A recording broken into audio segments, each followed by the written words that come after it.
Um, okay. So, this is Resident Evil 7, knife only easy.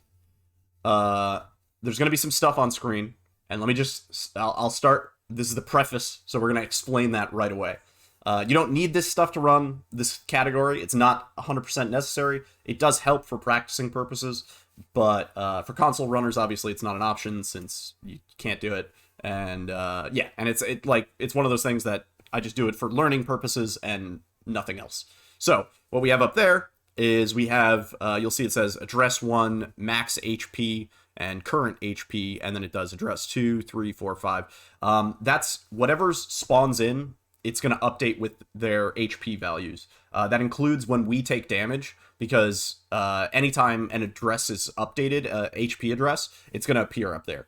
You're going to see these like weird negative exponential numbers and stuff like that when there's nothing on screen, and that's, just ignore that, not important. The other important number, kind of hidden right now, but it's there, is in the lower right, and that's the DA. The DA is the adaptive difficulty. So much like a lot of other Resident Evil games and a lot of survival horror games in general, this game has adaptive difficulty, where the better you play, the harder the game gets, and the worse you play, the easier the game gets. In most other categories for RE7, it's kind of not important. The bosses are already efficient, and you couldn't, even in Madhouse, you couldn't really manipulate DA in a way that it would save time and pay off. The way it works in Easy is our DA is based on a range of 0 to 2,999. They're basically bracketed into ranks. So 0 through 999 is rank 0. If you hear me say rank 0, that means anything under 1,000. And then rank 1 would be 1,000 to 1,999. And then rank 2 would be 2,000 to 2,999. And it caps out at 2,999 in easy mode. In the other difficulties, it's a bit different. In Madhouse, it's like 8,000 to 9,999. So basically, that number affects how easy or hard the game is going to be. And we're going to use that to our advantage in a few sections to help boss fights and improve just general consistency of a few things. So, yeah, I guess that's basically that explanation out of the way. I'll go into a few more quirks of it as we go through. But yeah, that's how it works. So, I guess let's get going. We'll have a little bit of game audio here. Okay. So, as I said, this is a no guest house save. If you don't know how to do guest house, just sort of do that first, and then, do knife only. You should probably hopefully know how to do guest house. So we're just going to run, and since no guest house, we're starting at Jack 1. So obviously, this would normally, in a real run, be the only time we use the knife. In knife only, You probably know there's an out of bounds. A pretty so, first thing we're going to want to do in this Jack fight, you may have seen this in other categories, because I think for new game, you do get in the car still. I'm not sure what the current strategy is for new game, but first thing we're going to do is we're going to want to go get the key. The key is on the table to our right. So you're going to see us as soon as the fight starts. We're going to head over to the right. We're going to pick up the key. The hitbox on that key is actually gigantic. So you can pick it up like straight, like you don't need to veer off to the right at all. In fact, it's easier to be like kind of farther away. So you pick up the key, turn to the left, you're going to head straight into the car. As soon as we get into the car, you're going to see me look to the left, and that's because we want to get out of this door as quickly as possible. So as soon as you see the prompt to get out of the door, you're going to get out of the door, and now we're going to start slashing. So there's two ways that you can use the knife. You can either stab, which is like this weird, awkward poke situation, or you can slash, which is sort of the main method of attacking we'll be using. We're going to be using poke later, but there's kind of like a quick poke strat that's a little hard to execute. You don't have to get it. And arguably, if you go for it and you fuck it up, then you're kind of going to waste more time than you would gain otherwise. So probably don't do it. Anyway, so we're going to be slashing. You'll see Jack's HP is actually this one right here. So he has a max of 10,000 and his current HP is 9,640. When he gets below about 7,500, it's like give or take. It might be like 7,300. That's when he will crash the car and the fight is over. So you're since this is a no guest house save, I should mention we already manipulated our DA, so we're at the lowest DA. This fight is going to be both slow and easy, because DA also affects the animation. So you may notice that Jack tearing into the car right now is slower than it would be on a normal run, where you wouldn't already have the DA set to 0. Got it? So we're going to be slashing, we're going to be doing a bunch of damage. Since the DA is low, we're actually set up to only have 1 cycle here. Normally, you would have to stab Jack a bit more, but getting the 1 cycle, it really doesn't save as much time as you would expect. Okay, so finish the fight. You know the fight's over because he crashes into the wall and he slumps over. Keep stabbing until you're positive the fight ends, because he kind of like slumps over and then gets back up in his normal animation, and it's kind of awkward if he starts driving around again. So you saw me run. I picked up the gun. You might notice I made sure to pull my knife back out, because you can actually keep the gun equipped while moving it through your inventory. So you don't want to do that and accidentally fire off a shot and invalidate your run. And you see I walked over to the locker. I'm just picking up some extra heals. That was handgun ammo, which we obviously won't be needing. It's over the course of the run, I would say you only really need like 3 heals total. You can pick up a few extras if you're unsure or if you're worried that you're going to die. It won't lose you too much time picking up those extra heals. So we do a quick poke on Jack's knee just to stagger him, keep him from grabbing us. And then this section sort of proceeds as it normally would. We're going to climb up the ladder. We're going to go ahead and grab the Ox statuette. I'm not going to go over like interactions and stuff like that. If you need to learn that stuff, that's sort of like something you would learn in a main category like New Game or New Game Plus. Hopefully you already kind of have a base idea of that. Like if the first run you're doing of RE7 is knife only, you got some big balls. And I applaud you, but I wouldn't recommend it. So we're just going to do this as normal. Not much to say here.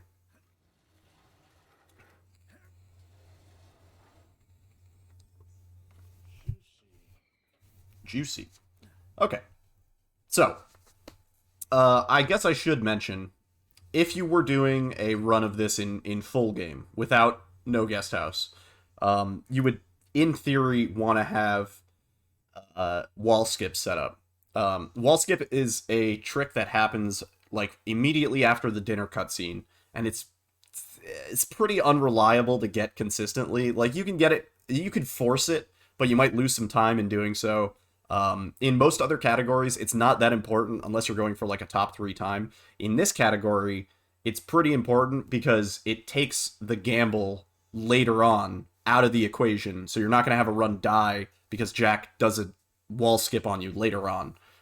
So getting that wall skip early really helps the run. Since this is no guest house, we don't have wall skip. So I have some strats that kind of are improvised just to deal with that, and they don't always work out. But since this is no guest house, it's only 5 minutes into the run. It's not that bad of a reset. In a real run, in a full game run, I would really want to have wall skip before getting to sort of the out of bounds post bathtub section. Otherwise, it's going to be a big problem. Probably cost you like 20-30 seconds because you're going to have to kill Jack after he bursts through the wall. It's a whole fucking thing. You don't want to deal with it. So we're doing the normal route. Otherwise, we would be going through the wall. Just have to go ahead and kill Jack if he doesn't cooperate here. You might hear me talking about it. I'm saying we might have to kill Jack if he does some crazy shit on us. I scuffed that interaction. I can improve that. We're gonna lose some time here. That's fine. You just need So yeah, if you know, oh sorry, sound effects are disabled. Ethan, welcome in. If you know sort of the basic route, also Pakorka, welcome in. If you know the basic route, this is no different. This is basically the New Game Plus route. Obviously, we have no need to come back up for the shotgun, so we wouldn't do the New Game strats. But yeah, sort of business as usual. We're going to come here. We're going to stand as far away as we can for the interaction. Going to pick up the statue, turn around. And here's where things get a little funky. So if you had wall skip, my day was a little stressful, but now I'm here and I feel good. So if you had wall skip, theoretically, I'll show that first move again. What we did there, it's really simple. You just want him to kind of move forward a little bit, and then you go for a little knee stab. So you just kind of crouch in front of him and you poke him right in the knee. everything else is not as bad as this one part. See? And you may have noticed our DA is now at 1,322. As soon as you get to the main house section, like right after Jack 1, your DA gets bumped up by 1,000. Nothing you can do about it. We're going to deal with it later. So this is where, if we had wall skip, we would go do the clock puzzle, and then we would just haul ass down the hallway and go through the wall skip, and we're good. And Jack's not going to catch up to us. He would never possibly be able to catch up to you. If you did that, even if he drops, even if it's like all janky, you're good. This is a bit of a gamble because we don't have wall skip. We have to kind of bait him down the hallway because we don't want to accidentally trigger the wall skip. That would cost us a lot of time because then we're gonna have to kill Jack. So we're in a precarious situation where we want Jack to be following us, so he's gonna be in our line of sight, so he won't burst through the wall. But we want him to be far enough away that we're gonna be able to do the shadow puzzle without Jack being in the room. So this is the area where in a full game run, you would really want the wall skip because that would take any gamble out of it, and it's a potential 30 to 40 second time loss if you can't get this correctly without the wall skip. So like it's just not something you would want to deal with. So anyway, here we go. That might be okay. We're gonna drop down. We're gonna go do the clock. I think it does. When he says his voice line, it means he's on to you. As past Noodle said, there's a voice line that lets you know that Jack is like kind of locked onto you and that he's following you. So I know Jack's going to drop here, which is actually good since we don't have the wall skip. So you see, I turned around, made sure he said his voice line. So I know he's behind me. And since he didn't wall skip, he's definitely in the hallway. So he was in our line of sight. And this is kind of the big gamble. Like, am I going to have enough time to come here and do the shadow puzzle? And I did. In No Guest House, you could reset. It's only 4 minutes into the run. Not a big deal. In a full game run, this is 23 minutes into the run. And it's kind of a headache having to reset on this. So, I mean, I would almost say for the sake of practicing knife only, just do No Guest House. Like, and if anything, take your strats back to the full game rather than torture yourself with 23 minutes of cutscenes. Don't be like me, and suffer. Anyway, so we're gonna crawl through the wall. You can theoretically do out of bounds in knife only. I don't think there's a way you could do it and still have it save time, because you're gonna have to wait for Jack to bust through the door, which is like probably 5 to 10 seconds, and then it's kind of hard to bait him over to the stairs, which is probably another few seconds, and then it's kind of unreliable stabbing him in the knee because he could grab you, and then I mean, I guess after that it's just a normal out of bounds. Fuck it, don't do it. Sorry, babe. Yeah, I'm pausing your stream. My power. So, don't bother with out of bounds. That's my vote. If you can get it in a way that saves time in knife only, tell me about it. Like, I want to know. But I just don't think there's a way you could actually have it save enough time for it to be worth it. And be able to do it consistently. So, we're going to crawl through the wall. There's a little retry here that not a lot of people know about. This one works sort of different from the other ones. This one outright places us in a completely different spot, so you just kind of have to be ready for it. But it is definitely like a 2 or 3 second time save, so it puts us in the actual room. You just kind of look for the loading icon in the upper left hand corner and then go for the retry. So now we're going to go down this way. This is not a way that we're usually familiar with if you're doing sort of main game runs or main category runs. How like the positioning works out. So you'll see our DA is 1,477. And our health, which is right, let me get it. It's right there. It's 877. It's a little hard to see. Out of 1,000. When Ethan is at 300 HP, that's when he's in critical. That's when you get the red border. Anything below 300 HP is when he gets the slowdown effect. When you have the slowdown effect, when you're below 300 HP, there's a little bit of a delay. I think it's like 10 or 15 seconds. And then Ethan will slowly start regaining HP. Obviously, for the sake of speedrunning, you never really want to spend too much time in that state because you run slower in that state. And depending on the further you're down, like, so if you're at 290 HP, right, it's not going to take that long for you to get back up to 300 HP, and then you're going to be running back at full speed. However, if you're at like 50 HP, it's going to take a substantial amount of time of you slowly regaining your health after that 10-second delay. So there's a 10-second delay, you start regaining your health, it's like maybe like 25 to 30 per second or something like that. And then once you get back to 300 HP, you have your run speed again. Isan Genki, Jordan. Anyway, we want our health to be low because we're going to be taking an intentional death at Old House. Theoretically, if these molded hit you when you're on your way to Jack 2, you could do the whole fight at low health. It's just a little risky, obviously, but optimally, these guys get some cheap shots off on you, and you end up going into Jack 2 with low health. Spoopy. Welcome in, dude. So, you're gonna see me do this. I'm gonna grab this stuff. Getting hit here is, like, actually beneficial, as long as we don't get grabbed or anything insane, but I don't actually get hit. We're gonna proceed. So what this means is we have to take damage during the Jack 2 fight. Ideally, you should kind of wait till the end of the fight to keep it safe. This guy sometimes will get a hit off on you like that. So now we're at 667 HP.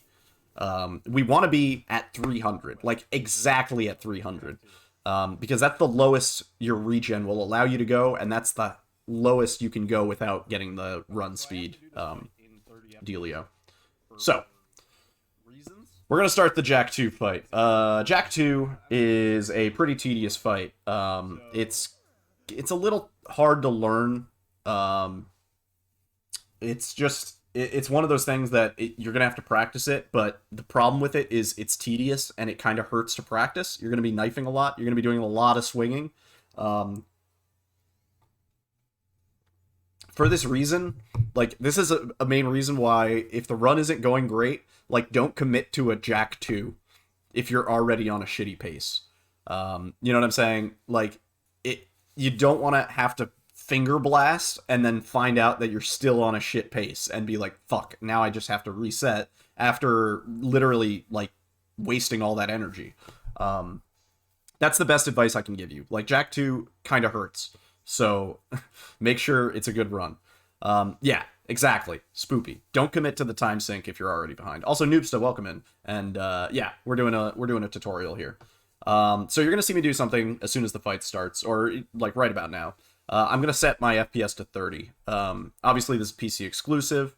It makes the fight faster. I'm not really sure why, but, it makes his, like, standing phase before he reveals his flesh a lot quicker. Like, that phase before he reveals his flesh, it's way less stabs. It's probably like half the amount of stabs. On console, since you're locked at 60, you're just gonna have to deal with it. But it shouldn't be as bad as if you were just on variable. If you're on variable, it sucks. On variable, this fight takes about 5 minutes. That's why my split for this is named 5 minutes, because on variable it takes 5 minutes. It sucks. There's another thing we're gonna be doing here. You're going to see me dodging Jack in the first phase. It's one of these things that you're going to have to feel it out. You're really going to want to test a lot and sort of figure it out for yourself. But the basic gist of it is you kind of want to keep your distance, but still be close enough that you can swing at him. And you want to be crouched when he does the swing. And you want to stay on his ass. All right? So we're going to set our FPS to 30. I know that's a lot of information, but it'll be worth it, because this actual fight is kind of tedious. So we're dodging hits. We're keeping our distance. He's doing his swings. You don't want to get grabbed here, so it's important to stay behind him. That backhand is actually the easiest hit to dodge, unless you do that. So we keep stabbing. He'll do about 2 staggers before he finally goes down. The closer he is to the gate, the better. But for knife only, it's like, you know, whatever fucking works.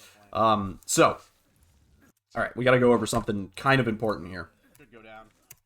You're gonna notice there's an HP pool that goes down, but it only goes down when Jack's flesh is revealed. That's this number here. It's 4,500. That's the max HP in the pool. This pool is not affected by DA. The developers really wanted you to use that chainsaw. So DA, this is the one fight in the game, I think, that DA doesn't affect it at all. You can be at 0 DA, you can be at max DA, always the same.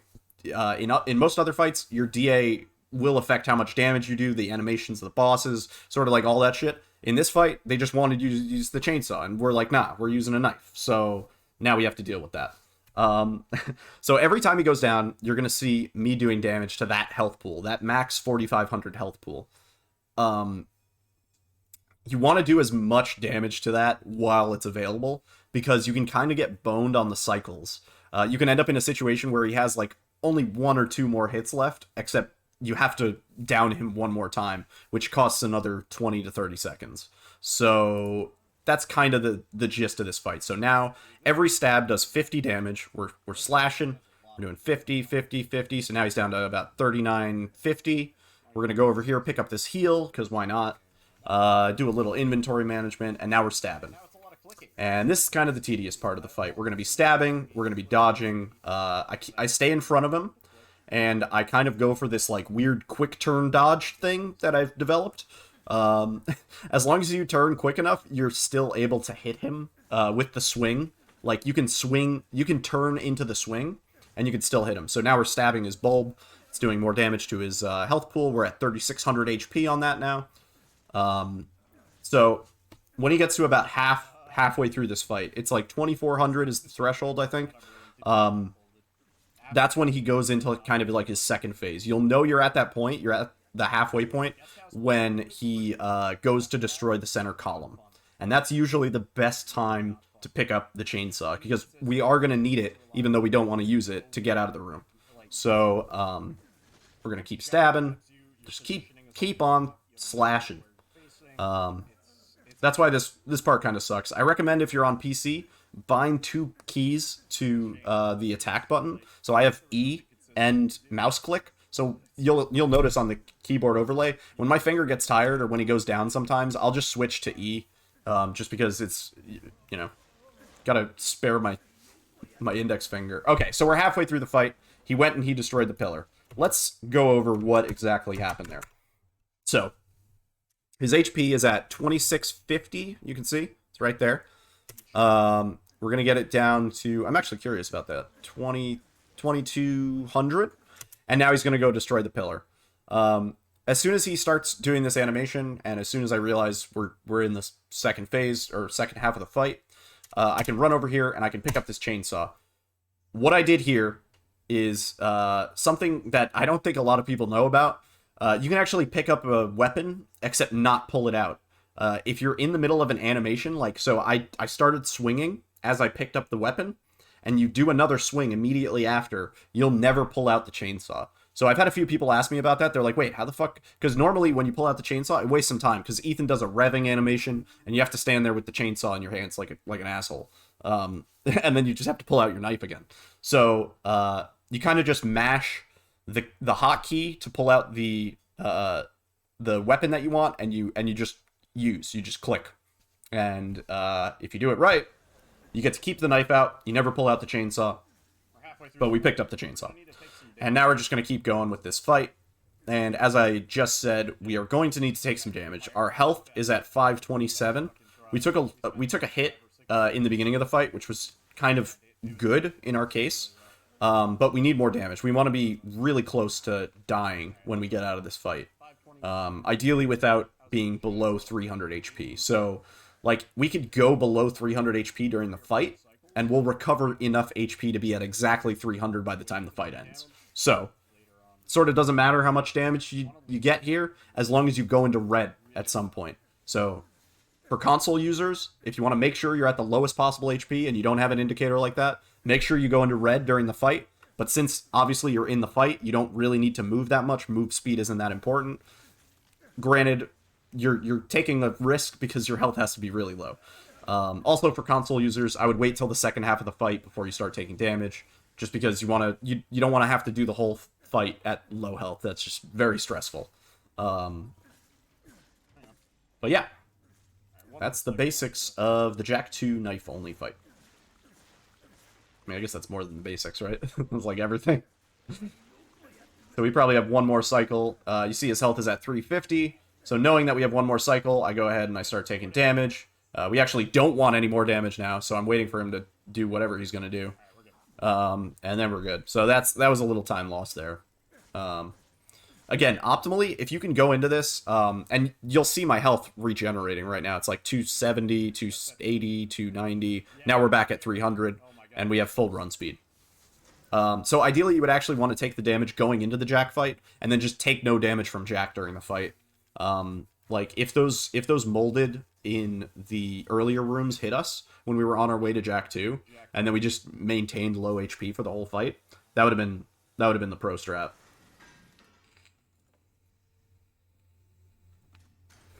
So now, our DA is maxed out. Every time Ethan does damage, DA goes up. Every time we take damage or die, DA goes down. Those are the two main influencers of DA. Healing does not affect DA. You can heal as many times as you want. And blocking hits reduces the amount of DA that are done, basically. So, like, basically, the formula is like 80% of the damage done equates to DA loss. And then blocking reduces damage by like 60% or something like that. And so 60% of 80% of the damage done during a blocked hit affects your DA. Got it? Anyway, we're going to come up here, we're going to open the door, and head outside.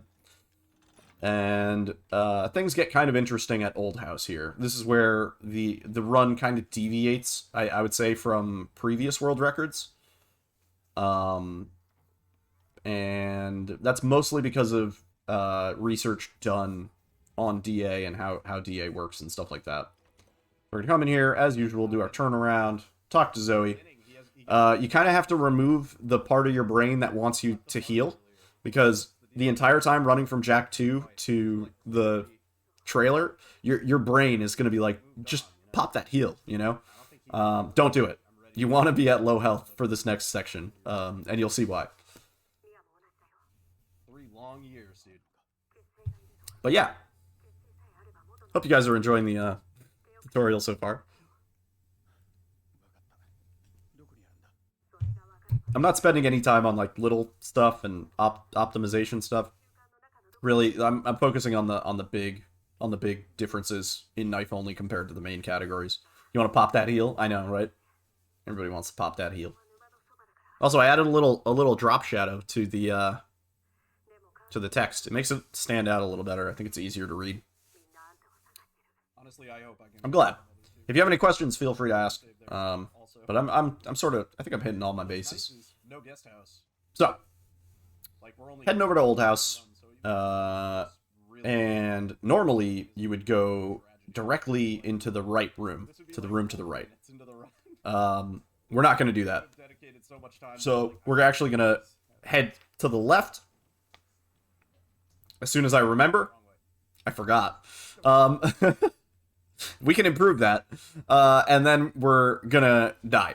Very counterintuitive, I know. But dying is the fastest way to affect your DA. So I took some damage from the bugs, and then I moved over to the cabinet, so we're taking continual, albeit small damage from the spiders. And we're just going to wait for our health to drop. Our health is right here. We're at 83. You'll notice the biggest drops are when the bugs are stinging you. The spiders can't really kill you on their own. It's really slow damage, and you actually are recovering HP through this. So you're kind of fighting against the regen. So now we're dead, and you'll see our DA has dropped significantly. So let me go back a bit. So keep an eye on the DA, lower right-hand side. So we start off with 29.99. We're maxed out. Our DA is going to go down, blah, blah, blah. We're going down. Hang on. Sorry. There you go.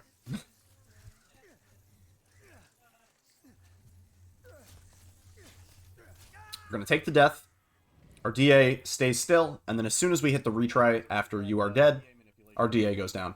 I've theorized that it's possible to, I think you can actually retry in the death animation, and it'll do the same thing. I'm not sure. I haven't tested it, and also I haven't been able to test it. I've tried, but I haven't been able to test it, because I can only get it sometimes. I don't know. I don't know what the deal is. Like, you can be dying at 0 health, and then hit retry. I think it still lowers your DA. So if you get that, give it a shot. Let me know if it works. So now that we've taken our death, we're good to go. We're going to heal, and we're going to come over here, we're going to break this nest. Our DA is going to be around 1,000, so if you're on console and you're not sure exactly what number your DA is, as long as you took that death, your DA is going to be at least in rank 1 at this point. Alright, so good to know for console runners. This section is pretty basic. Gonna come here. Dude, Alyssa said the same thing, I'm sorry. I was trying to get it to work with VLC, but I can't for some reason stream VLC. Okay, so normally you would go to the door to the right because we would be able to saw or get through that door. We're going to come over to the long door. It just makes it easier to get past Marge. You can knife the spiders off the door. It just takes fucking ages, so don't do that. So we're going to come down here. Definitely faster than not dying. There's not really another way to lower your DA consistently. Doing a little stretch. Instantly, like, kill yourself, like just cyanide pill or something. Sort of a basic part of the run. If you're low on heals at this point in the run, don't fret. I'll point out 2 good heals that you can pick up if you're just playing it safe. In fact, I pick up one of them just every time because it loses no time. But the other one you'll have to combine later, so it might mess with your inventory or whatever. Don't worry about it. If you're gonna need the heal later, you're better off taking it than taking a death where you didn't intend it.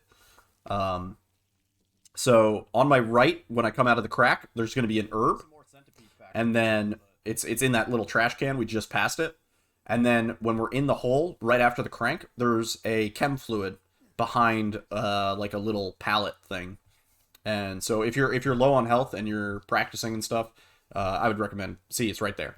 You could pick both of those up. You can combine them in the next section. I would wait to combine them because we're going to get to Marge 1 and we'll have plenty of free time to do whatever we want in our inventory. So you could just pick them up. You'll have them for later. Don't worry about it. Then we come over here. We're going to do our old crank situation. Now, you'll see our DA is still at 1144. The reason we took the death, the reason we want our DA to be low, is because the Marge 1 fight is either going to be 5 minutes or 2 minutes, depending on our DA. If your DA is anything outside of rank 0, so that's 0 to 999, it's going to be a 5-minute fight. Keep in mind, fight in this context is literally just you standing at the bottom of the hole and not dying. So you don't want to do that for 5 minutes. It's a waste of time. I mean, it's kind of relaxing, I guess. But anyway, so we did that. We're going to pick up this heal. You're going to see me pick up the crow key. And as soon as I do, I'm going to hit a retry here. This is probably a necessary one for console runners, just because you're going to want to make sure you're at a low enough DA. Or even in a case where you don't have the DA on screen and you can't be sure that you're at the right rank, you're going to want to hit this retry. This is a good one when you're learning the run. Otherwise, if you don't hit this retry, Marge walks all the way to the hallway. You could still run past her, but it's gonna cost you a little bit of time. So we hit this retry. It puts you right here. As soon as you pick up the crow key, you're good to hit the retry. It automatically starts. Come over here, and we're gonna run past Marge in the kitchen. We're gonna aggro her, and we're just gonna take enough damage. And you'll see now my DA. Oh, maybe you won't see. Let's hang on. So lower right hand side. We're at 1,120. We're going to take some damage. As soon as we're below 1,000, we're good to go. For console, what I would suggest doing is wait until she spawns her second set of flies. So you're going to take all the damage from the first set. The first set of flies are going to go away. Once she spawns the second set of flies, or like once those first set of flies go away, you're probably good to go. Like I would be surprised if you took the death and then you took that much damage if this next fight lasted 5 minutes. You could go a little longer if you wanted to be safe, but I'm pretty sure that should put you where you need to be. So yeah, we're on our way to Marge 1. Marge 1, we do nothing in. This is why I said if you're going to combine items or you're going to do any inventory management, wait until this part, because we're just going to be sitting in a hole for 2 minutes. So this is a good spot to make sure you're... you want your cursor to be over the key, because the next key that we're going to use is the crow key. But also you want to just do any cleanup and kind of just make sure everything is where you want it to be. Yeah, this is your kind of fight. Yeah, we don't have to do anything here. So, interesting. Because we have that regen mechanic that I talked about, it's almost impossible to die here at this rank. So since we're at rank 0, things are doing very little damage to us. It's really hard to die here. Like I almost don't think you can. If you're at any other rank, you can. You can absolutely die here. But if you're at rank 0, it's basically impossible. And you'll see our health goes down so little at a time. Usually what I do is I wait till the very end of the fight to actually heal. Or if we go into caution, sometimes I'll heal just to ease my mind. But you don't have to worry about dying here. If you want to, you can stab the flies. It doesn't really matter. But kind of what we want is to be at a low DA coming out of this fight. So taking more damage is actually good. You're going to see I'm just going to wait until we're at rank 0. So our DA is going to be all the way as low as it can possibly go. And, yeah.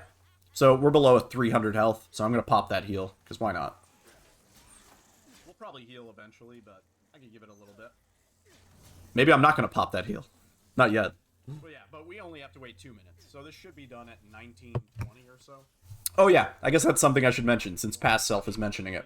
So I popped that heal. What I would do is, the 2 minutes starts from the time you actually fall in the hole. So keep an eye on the clock, and sort of pay attention to where it's at, and what it's going to end up at when the fight ends.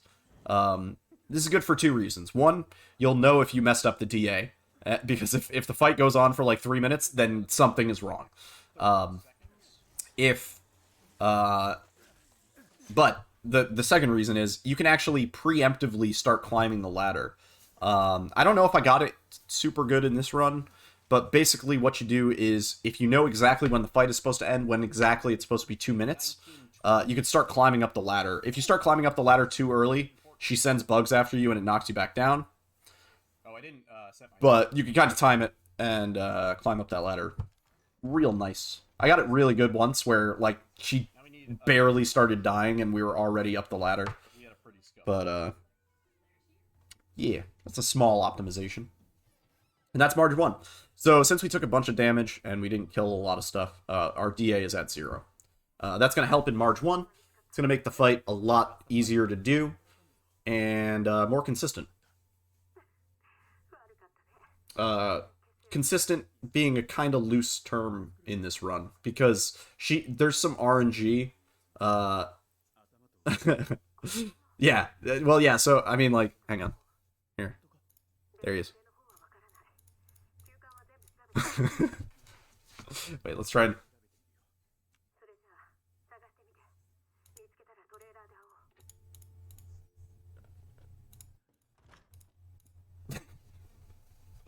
Alright. So we're going to do Lantern Skip here. I'm not going to explain Lantern Skip. If you need to learn Lantern Skip, learn another category first. You don't have to do Lantern Skip in this category, honestly. Yeah, it's weird, right? Ugly fella. Anyway. Lantern Skip's a little harder to do with a knife. So, like, if you're really nervous about it, just do it the normal way. It doesn't matter too much. There's much bigger time saves than Lantern Skip in knife only. So, coming up on Marge 2, really kind of an annoying fight.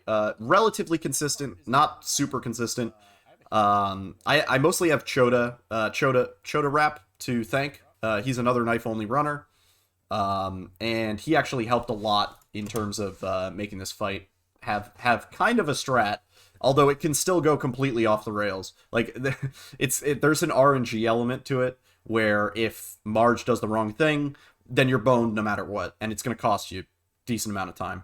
However, it's not, I wouldn't even say it's worth resetting over if you're learning the run, because, like, it's like, it's such an RNG bullshit kind of moment that just keep going with the run. That's my vote. I don't really reset over a terrible Marge 2 just yet.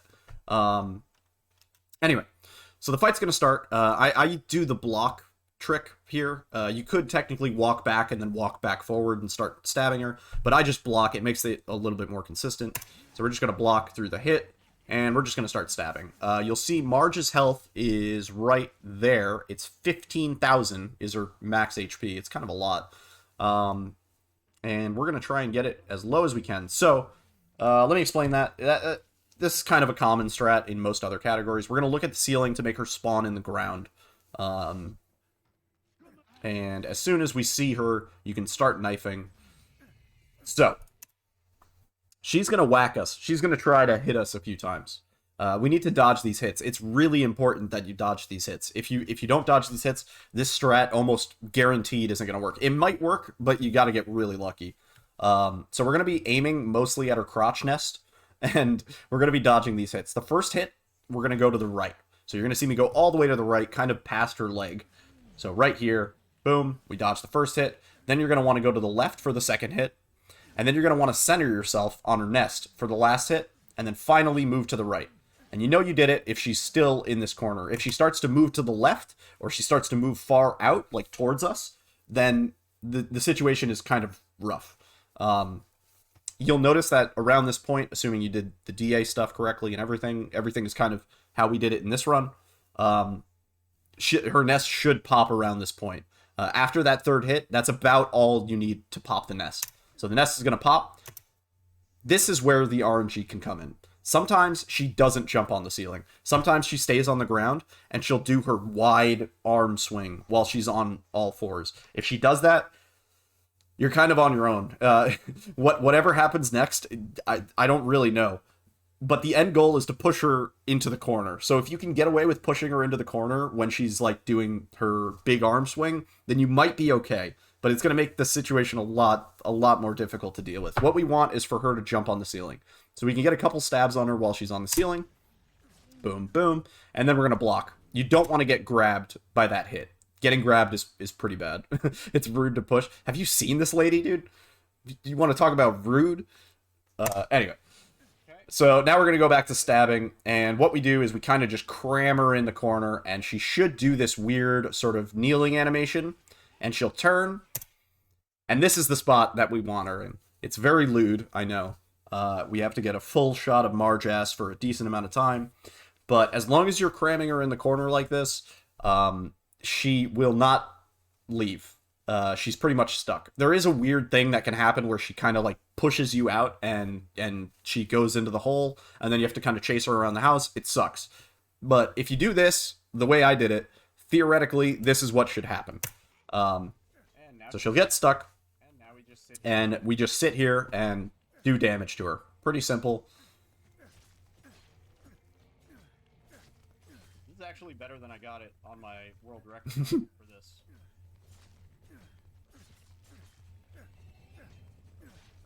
So you'll see her health is a 800, 600, 500. Yeah, this is a new strat. Chota kind of found it. Like, I think we had both gotten it before, but Chota found a way to do it pretty consistently. But it's like, sometimes Marge just doesn't behave for some reason. And that's the fight. That's the whole fight. That's all you got to do. Since she's dying in this room, it's way quicker, because that makes the door open faster. So, yeah. So much time saved. Yeah, as you can see, a 42-second gold split on that run. But yeah, that's March 2. It's a bit of a pain in the ass. You could practice it, but make sure, if you're going to practice it, make sure you make a save with your DA at 0, because otherwise you're not going to get the same results each time. If your DA is all over the place, the fight's going to be wildly different each time. What are the best low settings for optimal runs? Yeah, I could show that. I could show you that. I wouldn't say I have the best settings, but I have what works for me. Yeah, I could definitely go over that. Yeah, I think we're probably gonna do 1 or 2 runs after this. I'll see how I'm feeling. But yeah, this part's basically normal. We go over here, pop the lantern in as usual.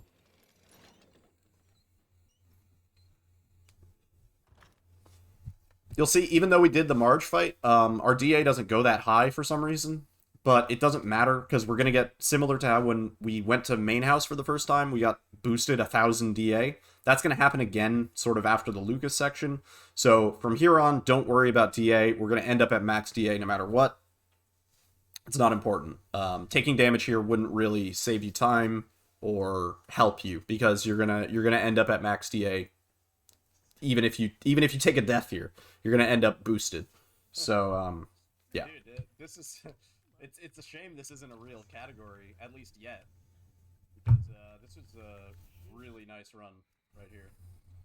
This was a really nice run. I will say that. This is going to be a hard run to beat. I've found maybe 5 seconds of time save total. Nope, not that. Like that's it. I thought I messed up more, but I guess not. This is actually a really good run. Oh, okay. Wait, so let me explain that. Because I've had questions about that. Really nice run. So we're doing the retry here. This is what you would do in most normal runs. Although it doesn't matter as much for this. It doesn't matter what animation this dude is in. We want to squeeze past the right side of him. For console, I'm pretty sure you could just cram past him. I think I've gotten this without changing my FPS. It just helps if you're on PC to drop your FPS to 30. It also helps, I've noticed, to slash this dude because it prompts him to do his attack animation. So you'll see, I push into him, I start slashing, I change FPS, Nope, not that. change FPS, do some stabs, he does his forward lunge, and then we're good to squeeze past him. That was actually really good. That's the best way to get past him. I mean, like, you could kill him if you wanted to. You're at a very low DA at this point where he would die very quickly. But it's probably easier to just squeeze past him on both console and PC. Just make sure you're stabbing, because otherwise he won't do the right animation. It's really annoying. Because there's already a lot of RE7 stuff in the marathon. So we're just pushing on through. It would be really cool to showcase this in the marathon. Really hoping I get to show this in RE Marathon. I would love to explain this run in a marathon setting. It would be But I am quite a lot, but... for the marathon, so I feel like I'm kind of maybe there's a little bit of bias. So now we're going out here. This is one of the few sections, I guess, that are... Or, not the few, but this is one of the sections that is not really any different from main game. Only difference being is we don't have out of bounds here. So we're going to have to get the key card the old way. If you've never done that route, it's very simple. If you've never done... Everybody's done that route. Imagine playing the game casually and doing out of bounds like your first time. Yeah, I've never actually gotten the red key card the right way. Anyway. So we're going to come down here. We're going to go grab the snake key. You probably have noticed by now I'm on 0D in this run. For knife only, it really doesn't matter that much. I also run this on Japanese. For knife only, again, like, doesn't matter that much. I just do it because I'm used to it at this point. So squeezing past Grandma.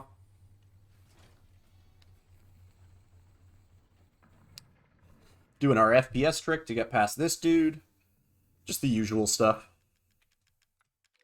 Nothing too fancy.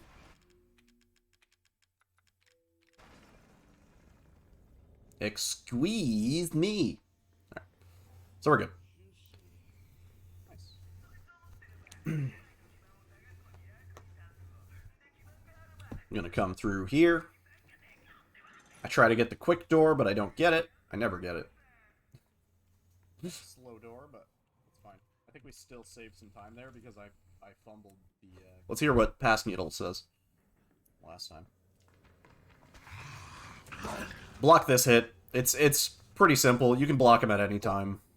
I try to take it as late as possible, but you don't have to. For now.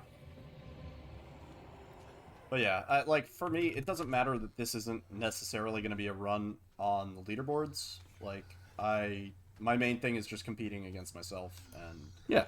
Anyway, we're gonna do another FPS to, Pass Needle knows his shit, right? We're gonna do an FPS to get past this guy, similar to the other guy in, Evelyn's room. Gonna come over here. Again, if you're doing out of bounds normally, you would do this in reverse, basically. You would go do the clock puzzle first. But since we're gonna come back through the basement, we do that part second. Just in case you don't know the route without out of bounds.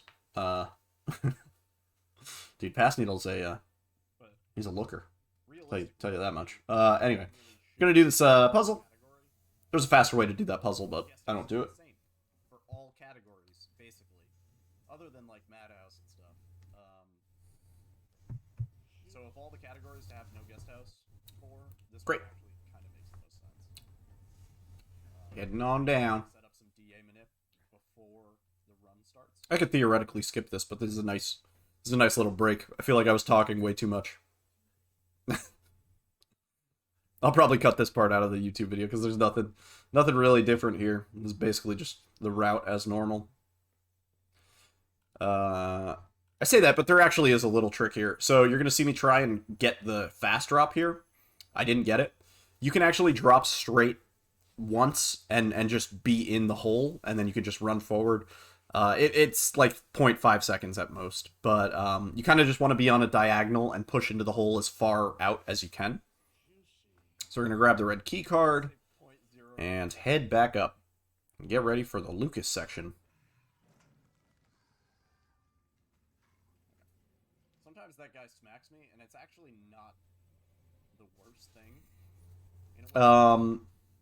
Oh yeah, so worth mentioning, we're going to need to be taking another death before Jack 3. So from this point forward, you don't want to heal. If you take any damage, it's actually kind of good. Like that's actually kind of good. We're not going to heal up no matter what. So you'll see our HP is address 1 right now. It's at 819 out of 1,000. We actually want that to be a bit lower. Obviously, you don't want it to be too low going into the Lucas section, because you're going to be deflecting at least 1 or 2 bombs. So, like, you know, you don't want it to put you into the red, but the damage that the bombs do to you when you're deflecting them, you don't want to get knocked down by the bombs. I mean, it does a lot of damage to you, sure. However, it costs a lot of time, so I would avoid doing that. But deflecting them is actually pretty good. It lowers your DA, I think, by a small amount each time, but it lowers your HP by like 80, which, you know, it helps. So, good old Lucas cutscene. Nothing too much. I'm gonna skip past this. We don't need to see the Lucas cutscene.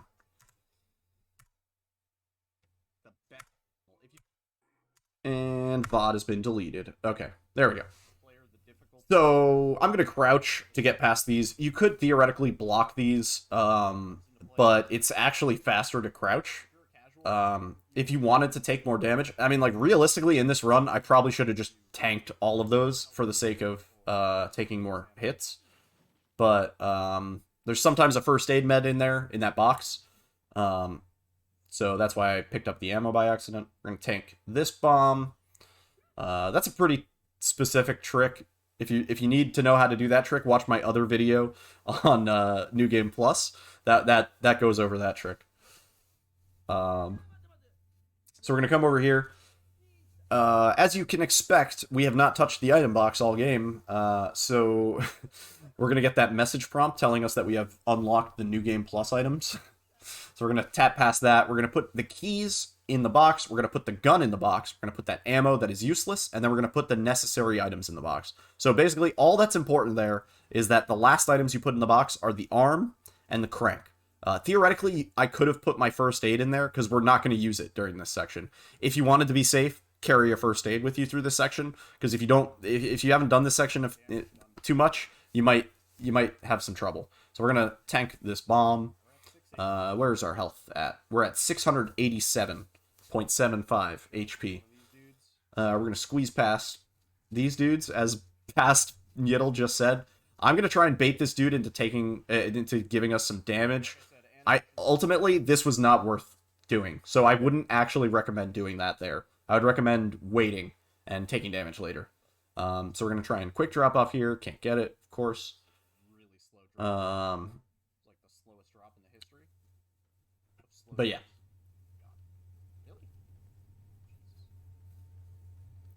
Over here, do the battery. And this is where the strats happen. This is some strats. I haven't seen too many other people do this in their runs previously. So this is going to require some explanation. Pay attention to the keyboard overlay, because I'm pretty sure it's important what I do on the keyboard here, although I've never consciously paid attention to it until now. We're going to be trying to stab this dude in the head as much as we can. You're going to notice me doing quick stabs here. You may notice... So, normally, when Ethan does his poke, right? If you're just doing the pokes normally, they're slow as hell. He goes like poke, and then there's this big delay, and then poke, and then there's this big fucking delay. If that's all you can do, it's fine in this section. It doesn't really make that big of a difference. I timed it out. It's like 6 seconds. So do not worry about it. If you're like, oh man, I'm messing up my quick pokes. I don't think anybody else has done that except for me. So don't worry about it. you can see what I'm doing with my mouse in this overlay, but it's basically you're doing sort of the same thing you would do for quick shots with the Glock, except with the knife, and you want to be more like simultaneous with it, if that makes sense. Like with the Glock, you can hold down the right mouse button or a trigger while you do the quick shots. You can hold them down and it's fine. With this, you're going to want to make sure you let go of the other trigger. You might notice me occasionally slashing from time to time. That's just because I pressed left mouse button before right mouse button. But for the most part, this fight has quick stabs all throughout. The other thing you're going to notice me doing is getting up in his face and pushing into him pretty much the whole fight. So I'll be holding forward and sort of just pushing into him. For some reason, when you poke him in the face and you're stabbing in this position, it just works. You don't get vomited on. You don't take any damage. The only time you'll take damage is if you don't poke his face. If you poke his body, he has this weird splash thing that hits you. The fight is hella broken, I know. Anyway, that's basically it. So we're doing these quick stabs, going for his face. Occasionally you'll see him, he'll throw his head back like this, and we try to get around on the side just to get a few extra pokes in him. But that's a little risky because you'll hit his shoulder and he'll splash you back a little bit. But it's not too big of a deal, especially since we actually need damage done to us here. So I'm sort of just going all over the place with it. You'll see the quick stabs. I'm going for him. I'm not getting them every time, but I'm definitely going for him. Hit his shoulder again. Not optimal, but it's fine.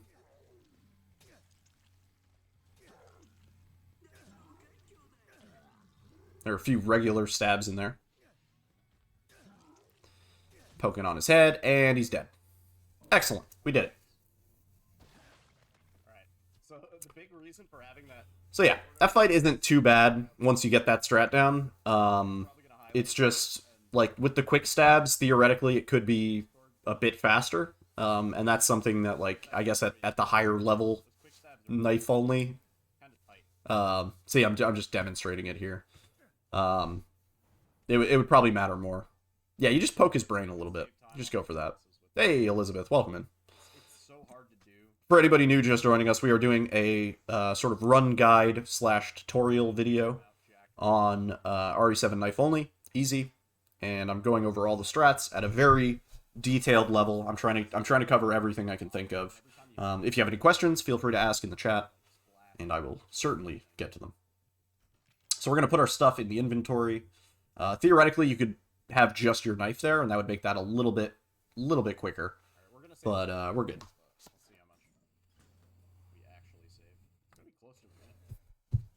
This section, business as usual. Of note, and I've wondered it myself.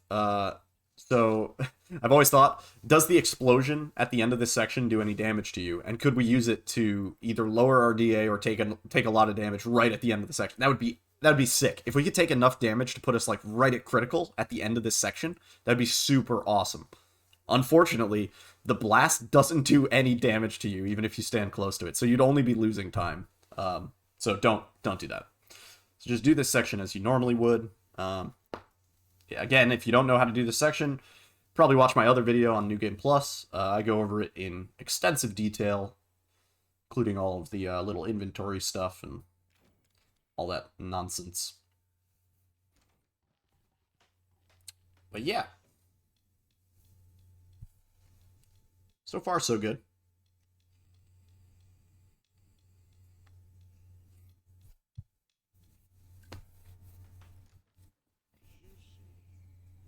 We can listen to Pass Needle for a little bit. I'll take it.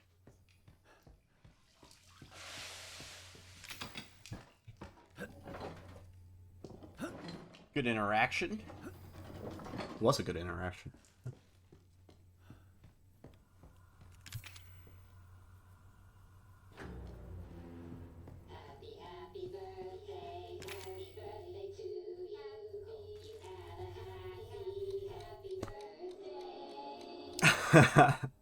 This part's great because you play through it in the videotape and then you get to it and you're like, oh fuck, that's why. Yeah, I remember the first time I did this, I died because I was like, "Oh, that's what I'm supposed to do," because I already have the information. You know what I mean? Like it gets kind of meta where like the player knows something that that Ethan doesn't. You know. So we're doing this lineup here. This is a very lenient lineup. If you've never done this because you're afraid of it, don't worry about it. It's so fucking. It's a huge window of safe zone. So we're gonna pick this up. We're gonna grab our items out of the item box. Since this isn't a main category, we don't need to mash as much. But I think I overmashed in this run, and we like picked up some extra stuff, like some scorpion key or something. But that's fine. It's not a big deal. So we're coming through here.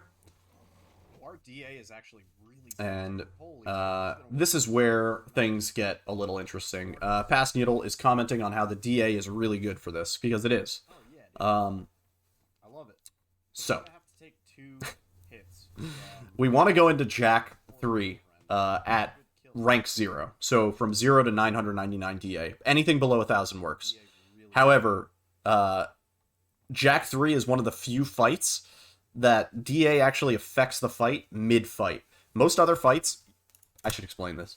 Most other bosses, whatever the DA is when the boss spawns in, that is the DA that the fight is set at.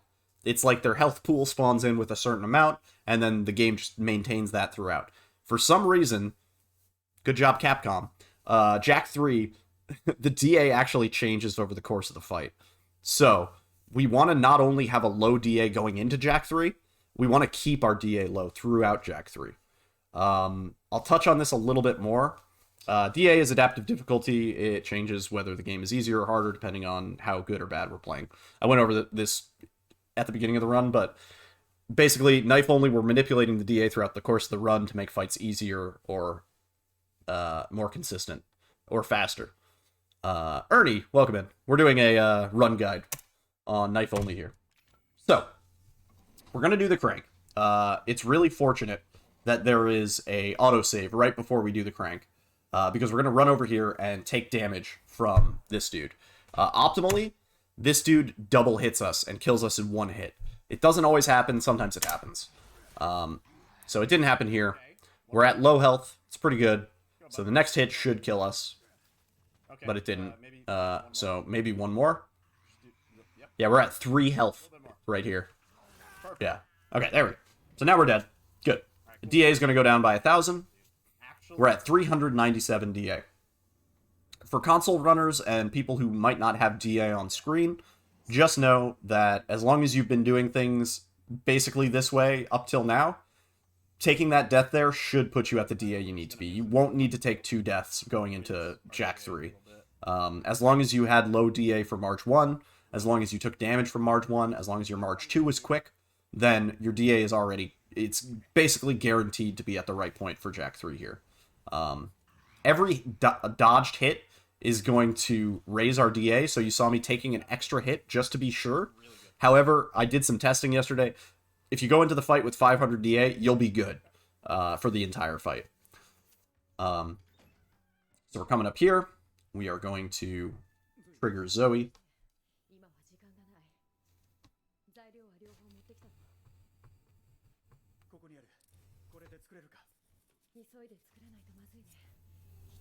Gonna lose time here, but save time after. Yeah.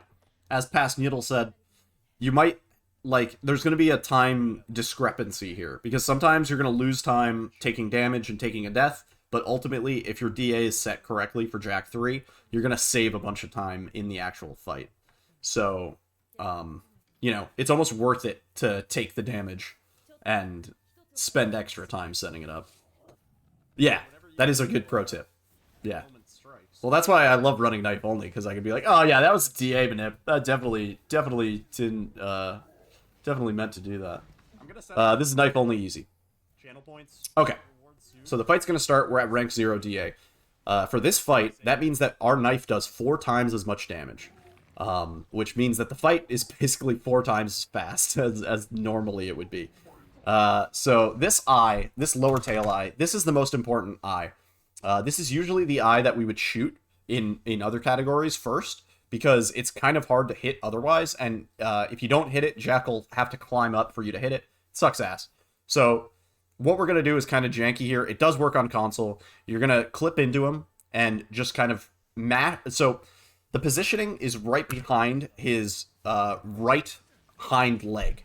So you're going to see me drop down and go right behind his leg and right on his tail, and I'm going to start pushing in here, and you'll know you got it when you can kind of see his eye through the model. And that it's the same way on console. I've checked out the console run. Next eye we're going to do is the one on his right belly. You could theoretically do these in any order. This is just the order that I found is most consistent. I got a little pushed out there. We're going to go for that eye. Then we're going to go for this right arm. And if you've done this fight at any other DA, you will know that this is much faster at low DA, because these eyes take maybe like 10 hits to pop, compared to the normal like 15 to 20. So taking a hit there is actually kind of good. If Jack does his arm swing hit, take the hit, because an unblocked hit from Jack's arm lowers your DA by like 400. So taking that hit is actually good. It guarantees that your DA is going to be low for the duration of this fight. So now we're completely good. Now we could block hits if we wanted to.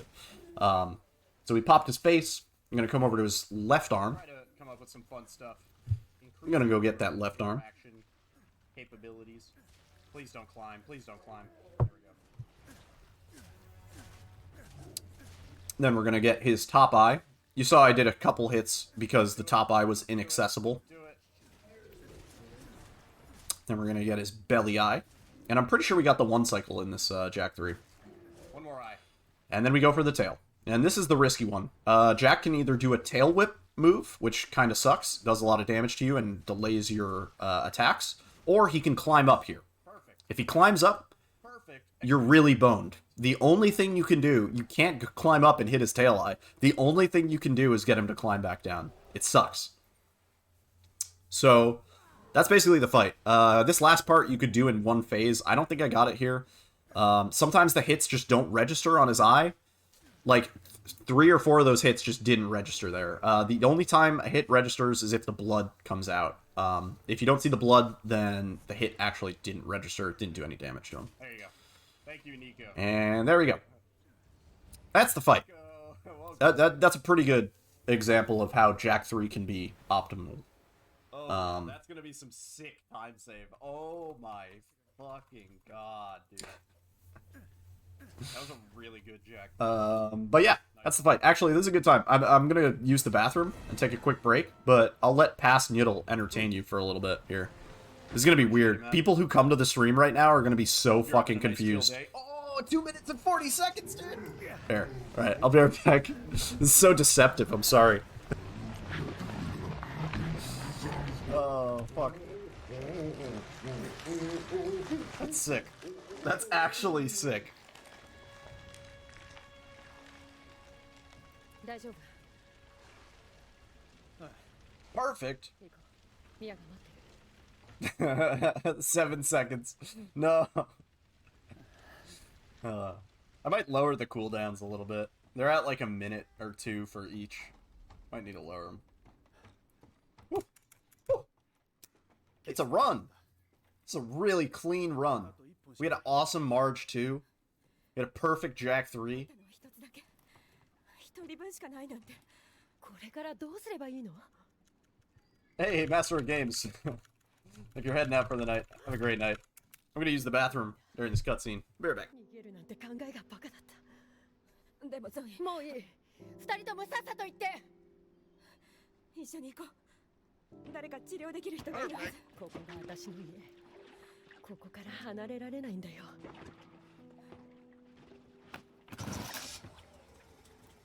助けようかそんなのいらない誰も助けになんか来ないくせに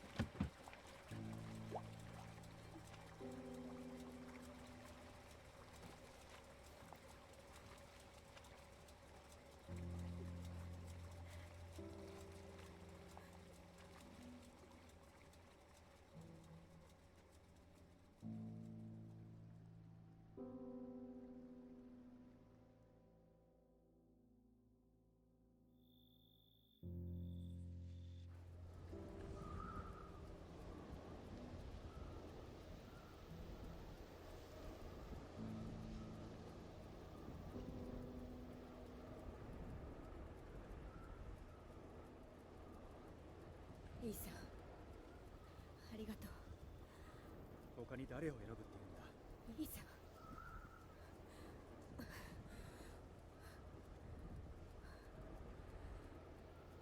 ミヤ、辛いのは分かってる。でも話してくれ。君が関係してるんじゃないのか。なあ、本当のことを言ってくれ。いいさ。本当に何も覚えてないのよ。I probably should have expected that, yeah.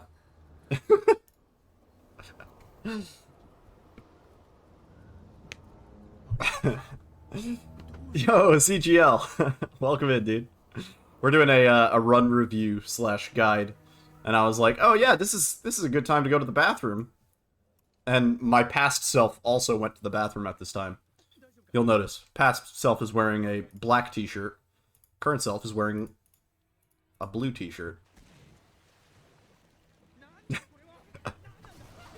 I'm sorry. I'm sorry, guys. That was extremely misleading of me. I had to pee and grab another beer. I'll probably chop this part out of the YouTube guide. I mean, honestly, there's not that much too different in the Mia section. Things we do here can affect DA, and the DA carries over between Mia and Ethan. It's the same DA.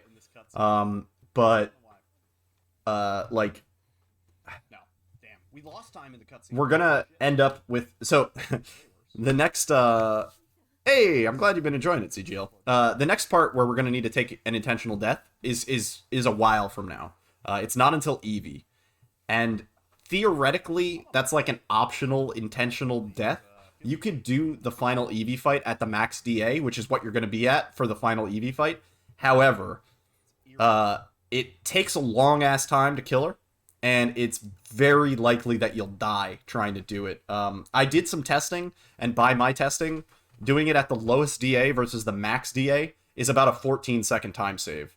And that's if you do it perfectly first try. Ethan, thank you for gifting a sub to Dum Dum. So basically, we're gonna want to die. But since DA is going to be maxed out later on, it doesn't really matter having DA get lowered during the ship section. It'd be kind of nice, because there are a few parts in the ship section where you could really quickly take a death. But, yeah. It's sort of built the same way as maybe, like, the main house, except the fact that it's... So, yeah. Vertically. This is a pretty chill part. There's not too much different. Like I said, if you want...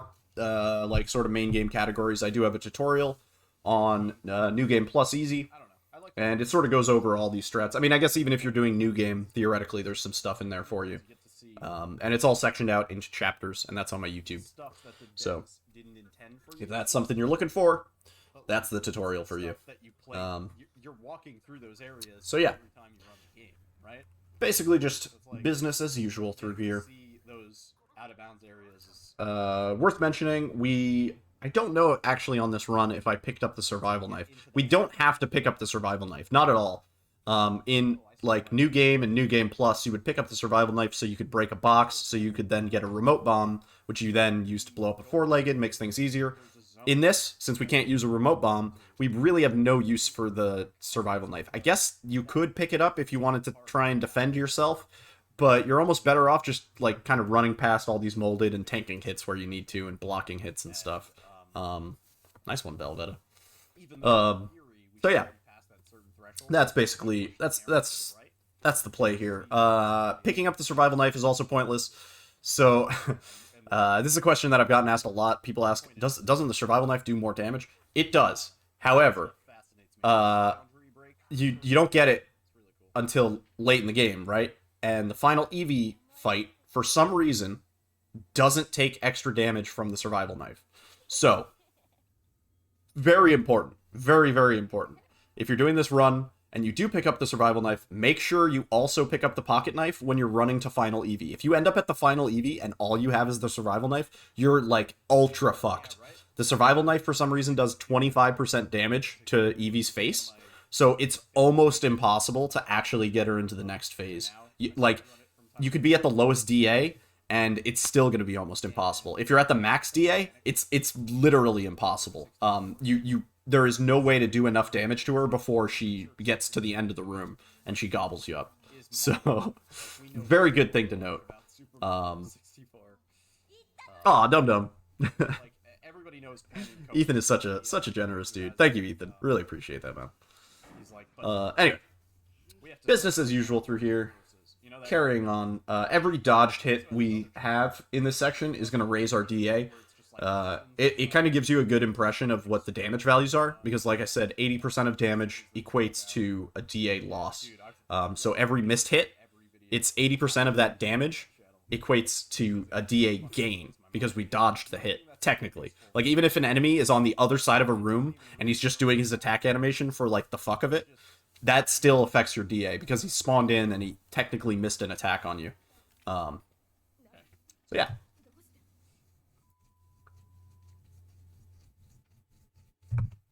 There's the skinny.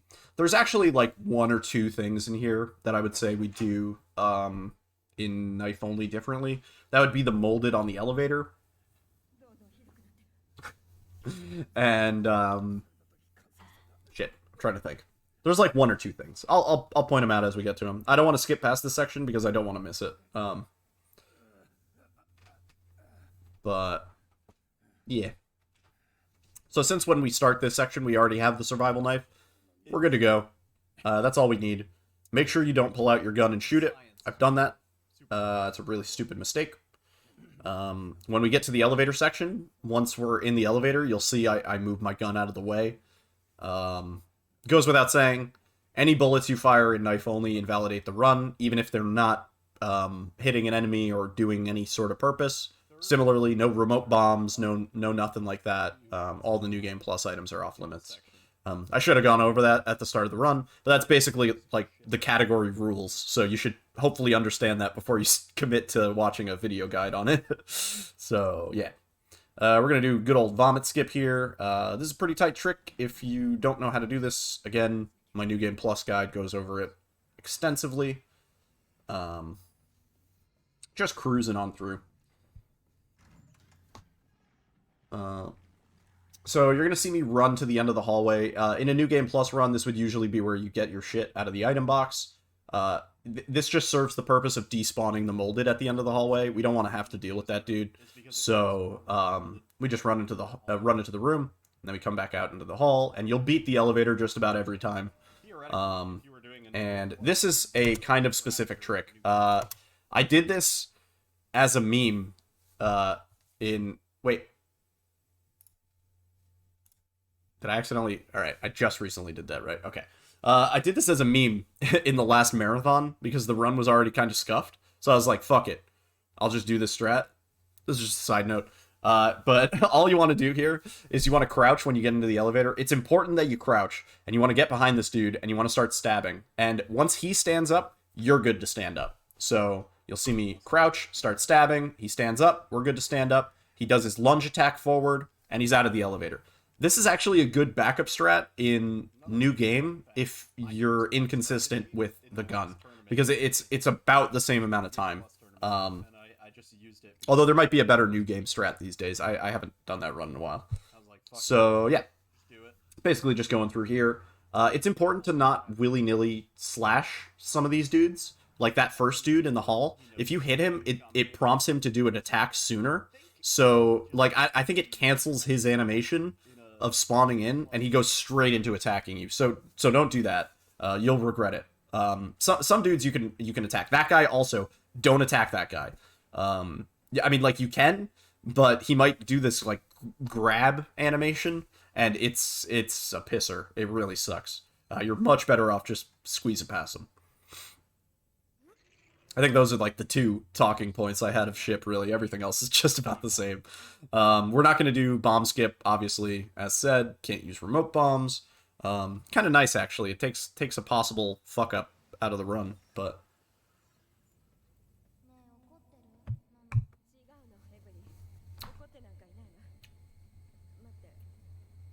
As you can see, since we've been dodging hits throughout the course of this run, Dan raided us during the run too. Since we've been dodging hits throughout the course of the this section, our DA has gone up a bit. That's going to happen another few times. Nothing really you can do about it. That's why I said don't worry about DA during this section. There's nothing you can do to really helpfully influence it for later on. You're going to end up at a pretty high DA no matter what. So, heading on through. These guys I usually FPS for. You don't really have to. If you're on console, like, just squeeze past them. Even if you're on PC, I'm pretty sure you can squeeze past them. But it's just a thing I do. Don't do my door boosts. I don't recommend it. You'll see me do them pretty much everywhere. And these guys, these boys can be really annoying. My best advice is FPS and don't attack, like I said with the other dudes. Attacking cancels their animation or something, and it prompts them to attack sooner. I've actually noticed the same thing in New Game Plus. If you use a remote bomb on those guys, sometimes the surviving dude, he'll attack you because you kind of canceled his spawning animation. This looks like I'm doing something specific. I swear it's nothing. Just kind of knife into them and push into them and keep them away from you. Block a hit. As long as they're not past, like, that S2 sign, you're way good. So just kind of pay attention, get the timing on when the elevator's going to open, run back as the elevator door is opening. You're good. You don't want those molded in the elevator. You can't operate the elevator if the molded are in. So don't play that part tight. Just make sure they're far back enough that you can get into the elevator and press the button safely.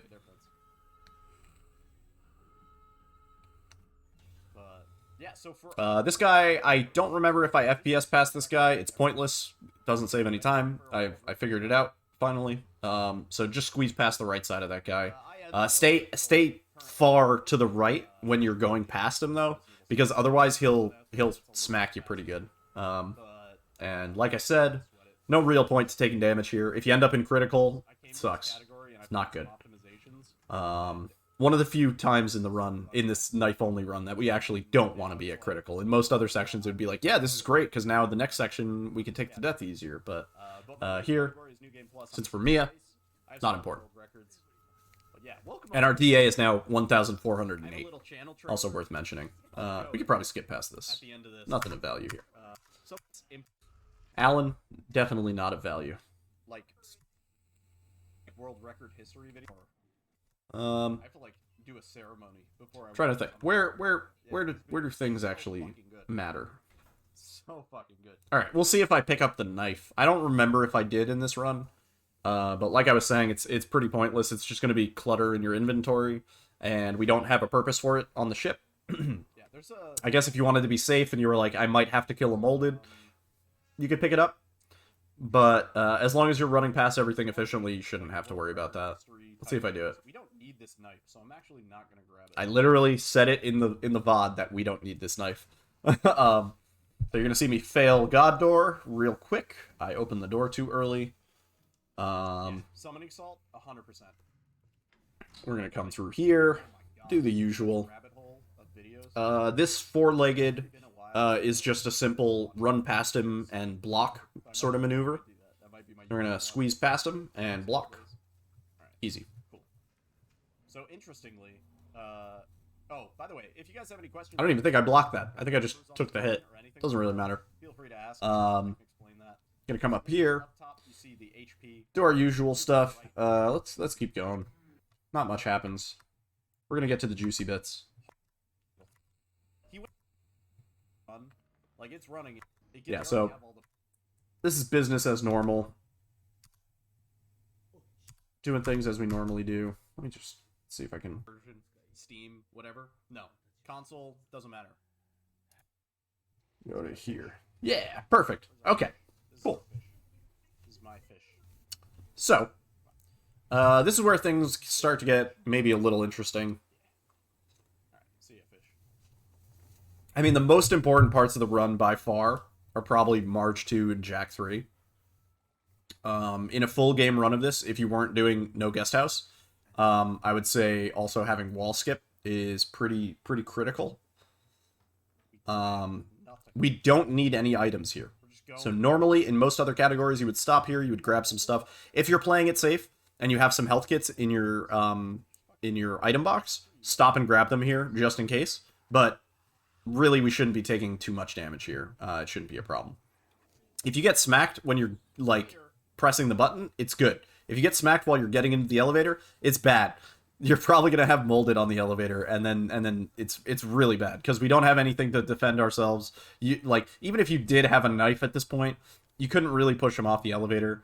That's a section that you're gonna have to practice. I've had molded on the elevator a few times. It's not something you want to do. Just focus on the line that you take through there. It's important to take that specific path that I took, where you go, like, to the right and then to the left. But yeah. So this dude, we're gonna, I don't remember. Yeah, I blocked this dude, but realistically, you could actually just take the full damage from that dude, and it would benefit us later. If this dude hits us, like he did right there, that's actually really good in this section. That's really So you'll see, I literally just said that. I don't know if you guys can hear it, God damn it. but past me just said, that's really good in this section. It's like, hey, that guy hit me. So... yeah, only category where that's actually a positive note. So our health is now at 670 out of 1,000. That's pretty good. We want it to go lower because we want to be able to take the death from Evie, like, as quickly as possible. So we're coming through here. Good old salt mines. Once again, you could, like, just tank the full damage from that bomb instead of blocking it. But the time spent getting knocked down almost isn't worth it. And for the sake of safety, it's almost better to take the damage during the salt mines than go into the salt mines at already low health. If that makes any sense. So now we're going to actually get our shit out of the item box. You'll see I accidentally picked up the pistol and I move it out of the way because I'm like, I do not want to accidentally fire a shot. If you ever find yourself in a situation in a knife only run where you have the pistol accidentally equipped, it's worth going out of your way to make sure you have it unequipped, because you might accidentally, in the frantic mashing of knifing, you might accidentally pull out the pistol and fire a shot, and then you're like, well, run's dead. I've done it 2 or 3 times now, so it does happen. Like, don't think you're safe. Kind of a strenuous. It absolutely does happen. We need a few things. Anyway. To happen. Gonna come through here. I used to have a different strat for the salt mines when I first started running this, but now I've actually adapted it back into basically the New Game Plus strats. So we're gonna hit this retry, or New Game and New Game Plus. Every category except Madhouse, basically. We're gonna come through here. What we have to do is we have to squeeze past these dudes. If they hit us, it's actually good. Like I said, we want to take damage here. So, like, this dude does some damage to us. That's excellent. We're at 390 HP now. We want to be as close to being in danger without actually being in danger. That's what we're going for here. So our DA is at 1,818. That's pretty good. There's going to be some missed shots here, which are going to raise our DA. There's kind of a lot going on. We're just doing FPS stuff to get past these dudes. But if they get a cheap shot off on you, it's kind of good. And then I think this dude we're going to take some damage from. Yeah. So now we're actually at critical. Now we're really at critical. So this is what I talked about earlier. When you're below 300 HP, and this is something we can actually optimize on this run. When you're below 300 HP, you have the slow movement. Your movement won't go back to normal until your HP is back above 300. So you'll see my HP is right here.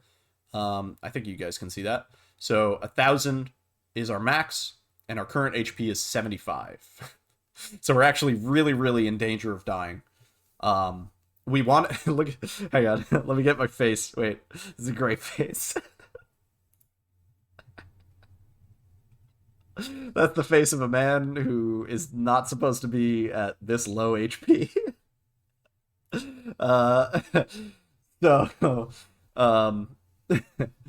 So basically, I think I might heal here. I might actually pop a heal. No, actually, we're good. Katsugo, thank you so much for the sub, man. So our HP is really dangerously low here. We're at slow run speed. That's not optimal. You don't want to be moving slow through this next section, especially with the strats here. Thank you so much, Katsugo. So this is another great face, dude. Holy shit. Look at that. Excellent. So like, ideally what would have happened is we were at, like, 350 HP or something like that. That would have been perfect. And we were pretty close to that. We took just a little bit too much damage, and we're now at danger. That's going to make this next trick, which, very proudly, I can say I found. That's going to make this next trick a little bit more annoying, but it still works. It honestly, I've tried this, like, dozens of times at this point, and I don't know what you could do to make it not work, but it's pretty swag. So, oops. So, we're gonna we're gonna come up here. It's very important that you take this pathing. So you're gonna come around here, and before you go over the top of that thing, you're gonna want to be on the left side, and you're gonna come over past these dudes and just squeeze past the middle of them. You don't want to go to the left. You don't want to go to the right. Just right in between, and then beeline to the ladder. I'm pretty lucky that this worked, because I think at red it's kind of questionable, but yeah, so we're good.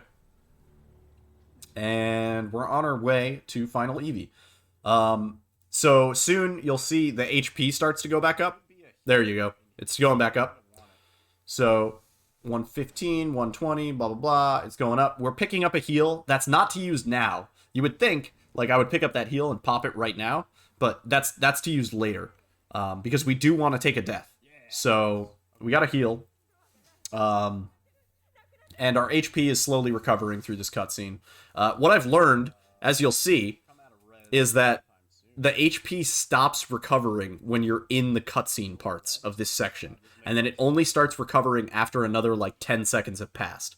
So our HP is actually stuck at 213, so we're just in red. So this is actually all time loss here. We could do this better. If we were in red, this would have saved a pretty decent amount of time. Yeah. So we lost time here for sure, but we should save time in the next section. I just said it. We're gonna die really Past me just said it. I'm too good. I can't even keep up with my past self. which is what you would want, like, in any case. I don't know why the HP gets locked during these cutscenes. It's kind of strange. Some of the stuff in this game, especially relating to, I know, right? Especially relating to DA.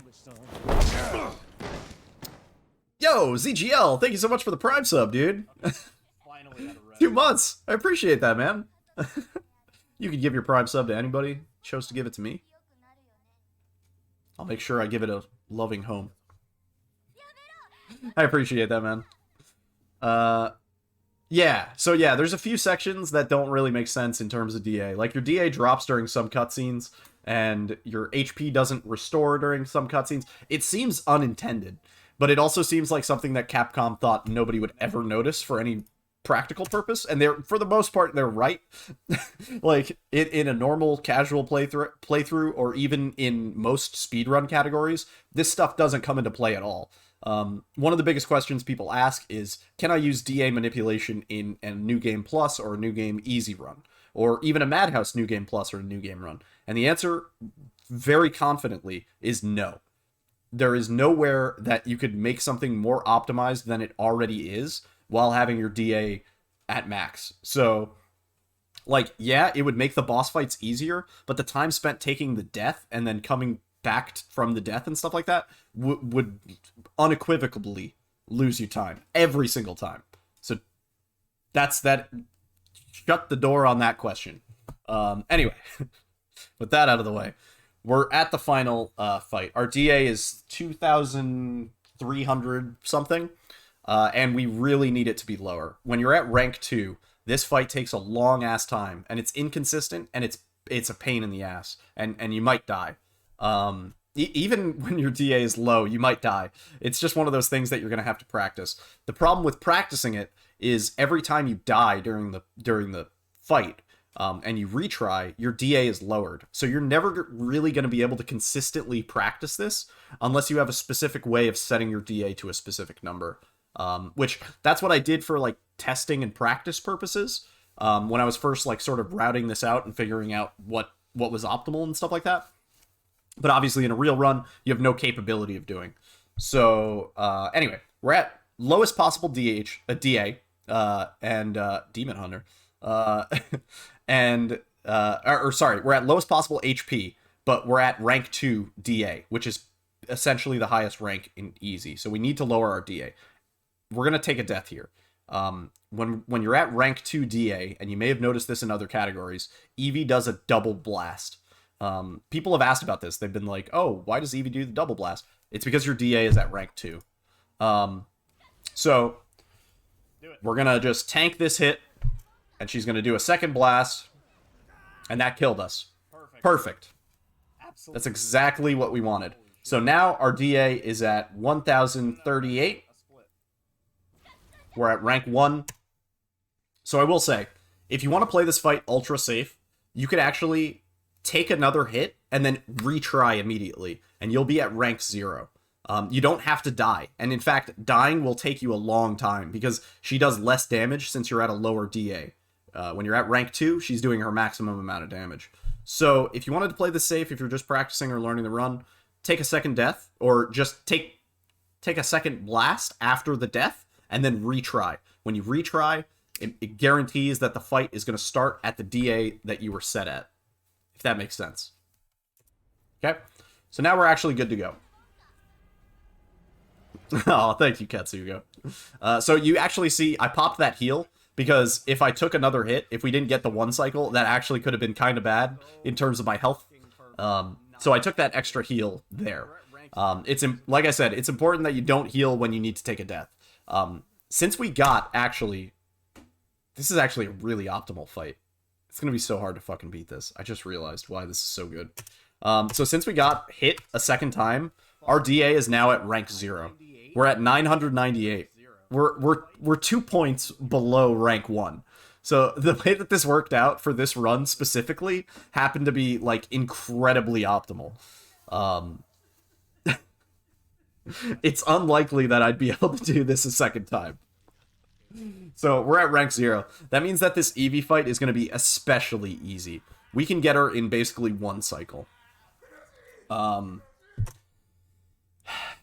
This fucking fight. So knife only in this fight is a little bit of a headache. It's going to be something that you're going to want to practice. Evie's face will only move forward when you're close enough to trigger it. You'll know it's the right animation because her mouth has this like weird fucked up texture on the inside. I'll point it out when we see it. But only when you see that do you know she's actually going to do the 1-hit kill on you if you're too close. And when she's doing that, she's moving forward. So when she does that, you 100% want to get back. But if you're too far away too early, she'll never do that animation. She'll just sit there and like do a bunch of weird shit, and the fight goes haywire. So you want to stay close, but you don't want to stay too close. Fight's gonna start. We're gonna run up to the big face in the wall, and basically I do 9 stabs in the beginning. You could probably squeeze in a 10th, but it's a little risky. So we're just gonna start swinging wildly. So 1, 2, 3, 4, 5, 6, 7, 8, 9, and then I start running. You see that animation that she did? Hang on. Let me go back. Oh, where'd my mouse go? 7, 6, 7, 8, 9, 10. Back. This animation that she's doing. That. You can barely see it. You see like this weird dot in her mouth. That's the animation that you know she'll insta-kill you. And it's also the fastest animation to get her to move forward. So now that she's done that, we're good to move close. You can do 6 or 7 stabs on this. On every after phase from the first. If you wanted to play it safe, do 4. So 4 stabs and then start to move back. She'll move forward, then move in for another 4. If you're playing it ballsy like me, you can actually end the fight immediately with 7 stabs. So we're just gonna go for it. 7. Done. We need to get this on a full game run. Anyway, that's the Evie fight. Yeah, it sucks ass. It's really, really annoying. How optimal that Okay. So it's also worth mentioning that there's not much else of importance, but when Evie picks us up here, we're gonna slash at our leg. So as soon as she picks us up, you start looking down, and you start stabbing at your leg. That'll get her to drop you. If you're at any DA other than, like, 0 to 1999, so like anything below rank 2, you should be able to get this in, like, 2 stabs. It's inconsistent. I don't know why, but DA almost doesn't seem to play a matter. I mean, having a high DA, you're almost never going to get it. I don't think I've ever gotten it with high DA, but at a lower DA, you're pretty good to go. So you're going to see me look down here, stab my legs, boom, boom, and she dropped us. So since we were at rank 0, it was pretty much guaranteed. At rank 1, it's iffy. At rank 2, almost impossible.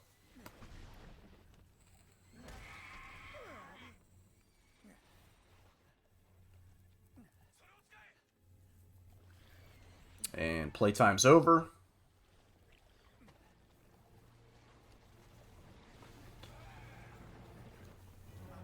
And this is the usual strat. I lift my mouse. That's my strat here. I actually just pick my mouse up and I click. That's how I do that. And that's GG. That's knife only easy. We got so lucky there. That worked out really, really well. Really well. Oh my god. Crazy. Actually insane. So, like, if you added the guest house time, what would that be? Yeah. So anyway, that's the run. This run was probably like 2 or 3 days ago. But it was a really clean run. And sort of as I was making it, I realized like this would be a really good sort of demonstration run. Because besides having the DA optimal, it's pretty damn clean. No, this is no guest house. This is no guest house. So this, just for final clarification, the run that we're looking at is a no guest house run. It excludes the first like 23 minutes of the run, basically. So if you added the time, it's like, it's a pretty good run. Or like 20 minutes? I don't know. I don't know what the time comes out to. But anyway. Yeah. Hope you guys enjoyed the guide. Say hi to YouTube. It's no guest house. Make sure you know it's no guest house. It's not a main game run. If this was a main game run, this would be world record for every category.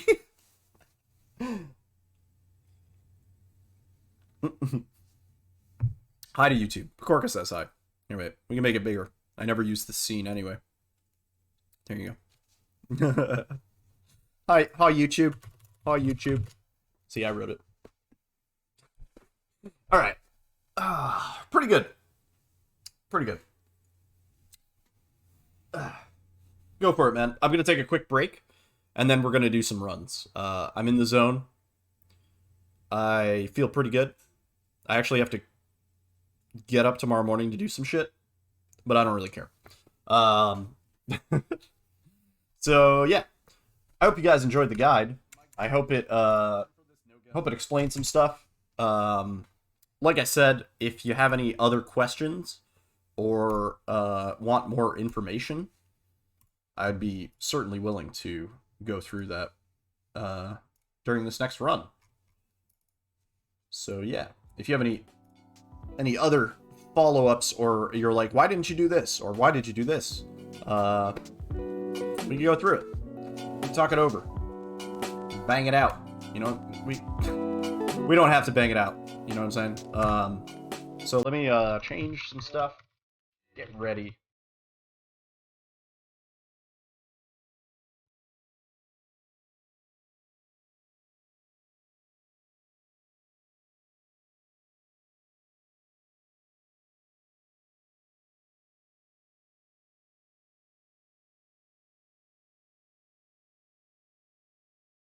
Cool. Just changing some stuff and some things.